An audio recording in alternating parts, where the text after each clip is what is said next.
સુરતમાં તડકેશ્વરમાં ધરાશાયી થયેલી ટાંકીનો મુદ્દો ગૃહમાં ઉઠ્યો। વિધાનસભામાં કોંગ્રેસ એમએલએ અનંત પટેલે આ પ્રશ્ન ઉઠાવ્યો। ટાંકી તૂટવાનો સિલસિલો ક્યારે અટકશે?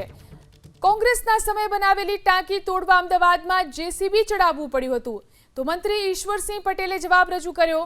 એજન્સી સામે કાર્યવાહી કરવામાં આવી છે। એજન્સી પાસેથી રકમની રિકવરી કરવામાં આવશે। તો ટાંકી તૂટવાનો જે સિલસિલો છે તેને લઈને પ્રશ્ન ઉઠાવવામાં આવ્યો। સુરતના તડકેશ્વરમાં જે રીતે ટાંકી ધરાશાયી થઈ હતી, આ મુદ્દો ગૃહમાં ઉઠ્યો। વિધાનસભામાં કોંગ્રેસના એમએલએ અનંત પટેલે આ પ્રશ્ન ઉઠાવ્યો। કોંગ્રેસના સમયે બનાવેલી ટાંકી તોડવા અમદાવાદમાં જેસીબી ચડાવવું પડ્યું હતું, તો મંત્રી ઈશ્વરસિંહ પટેલે જવાબ રજૂ કર્યો। એજન્સી સામે કાર્યવાહી કરવામાં આવી છે।